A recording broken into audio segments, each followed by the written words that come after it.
Bonjour à toutes et à tous, bienvenue dans le 12h45, voici les titres. Le 10 janvier, c'était la fête des religions endogènes. Retour dans cette édition sur cette célébration qui rend hommage aux différentes divinités du panthéon vaudou et qui pourrait constituer un socle du développement. Et on reste avec les adeptes du culte vaudou pour parler de l'un des fruits qu'ils utilisent pour le rituel. C'est la noix de cola, un fruit aux effets thérapeutiques. Enfin, le sel de table se présente sous différentes formes et est indispensable pour la santé. Aujourd'hui, ce nutriment peut être produit de façon écologique, surtout à base du soleil.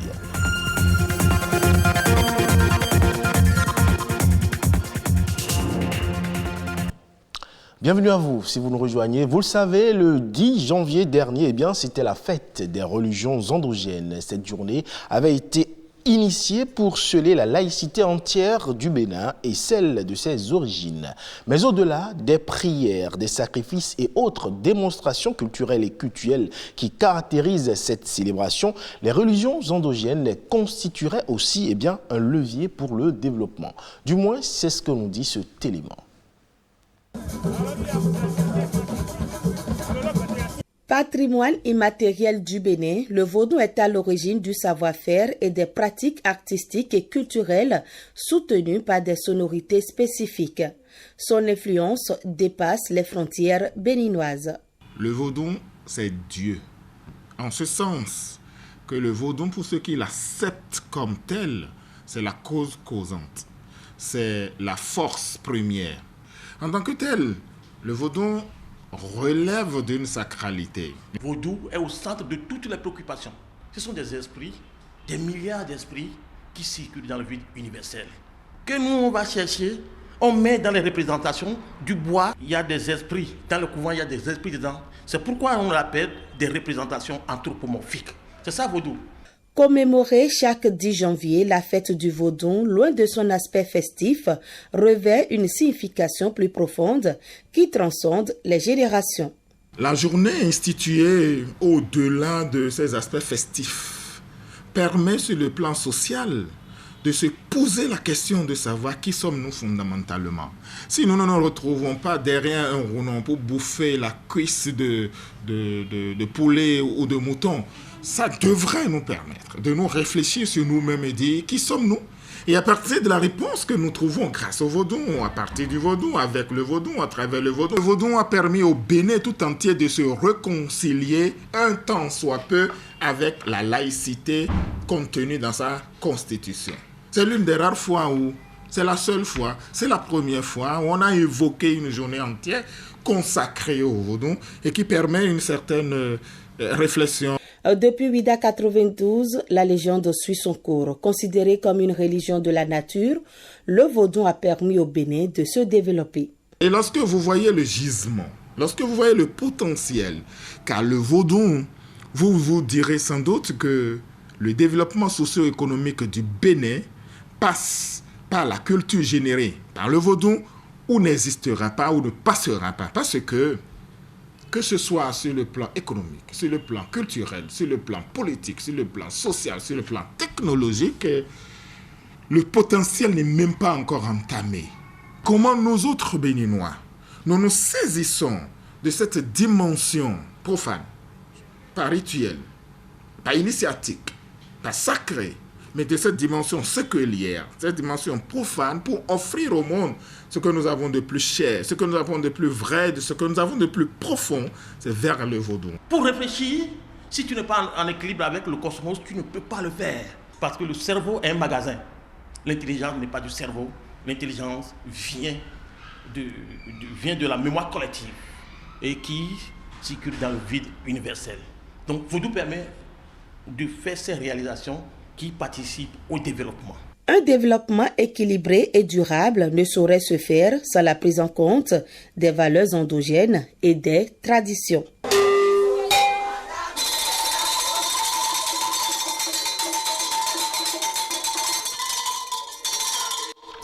Et on reste avec les adeptes du culte vaudou pour parler de l'un des fruits qu'ils utilisent pour communément faire leur rituel. C'est la noix de cola, composée à environ 2,5% de caféine. C'est un puissant stimulant intellectuel à qui l'on prête des vertus thérapeutiques et des propriétés thérapeutiques. Rodrigue Babagwito nous parle ici des usages que l'on peut faire de la noix de cola. Ce 10 janvier, jour de célébration des religions endogènes à Ouida, Jonas n'est pas sorti de sa maison pour la même raison que la foule dans la rue. L'occasion est propice pour de bonnes affaires. Il vend un fruit très prisé par les adeptes du vaudou, la noix de cola. Dans son panier, il en a de diverses sortes. Je vends le aroé et le golo. Chacun deux coûte 100 francs. Jonas est certain que son panier se videra avant la tombée de la nuit, bien qu'il ne connaisse pas l'importance de ces articles. Pourtant, loin d'être de simples fruits, les noix de cola ont un sens profond pour les adeptes des cultes vaudous. Les plus utilisés sont le petit cola, communément appelé aroé, la cola à 5 tranches, appelée vie, et le golo, appellation commune pour la cola à 2 ou 3 tranches.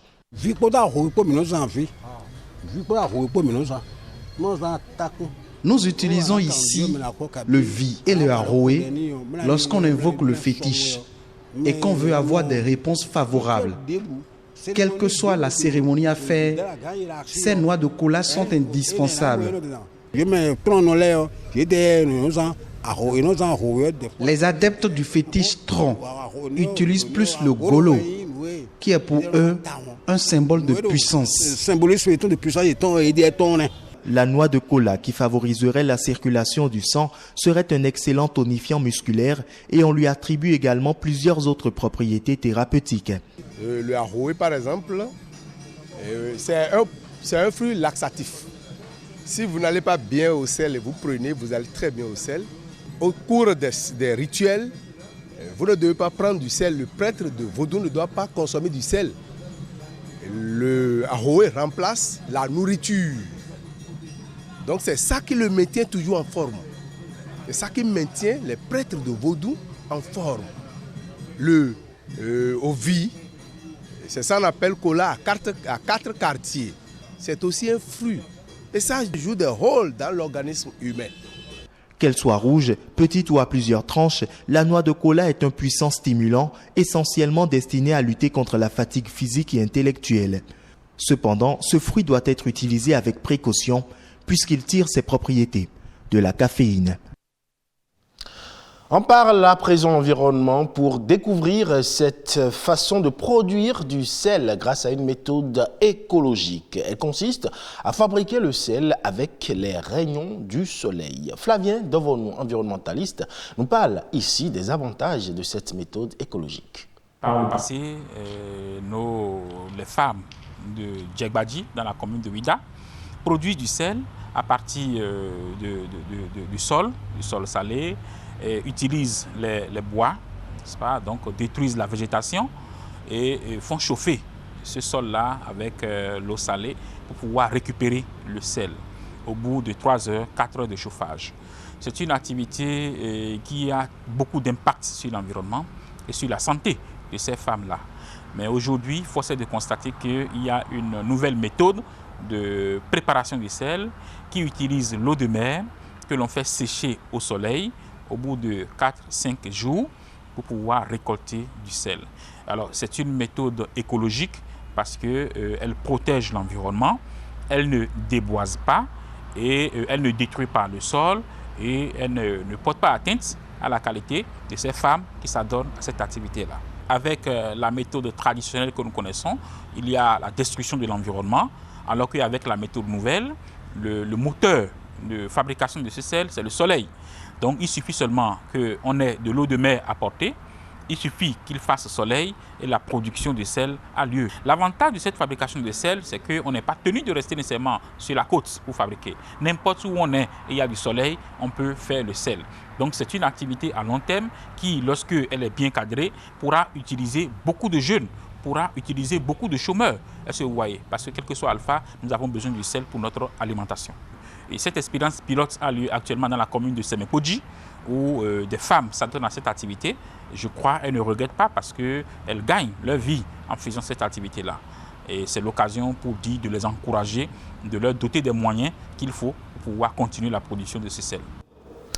Hors de nos frontières à présent, en Ouganda, de nombreux chasseurs de sauterelles travaillent nuit et jour pour attraper un maximum d'insectes. Lesquels insectes sont revendus sur le marché avant d'être grillés et dégustés. Reportage de nos confrères de France 24.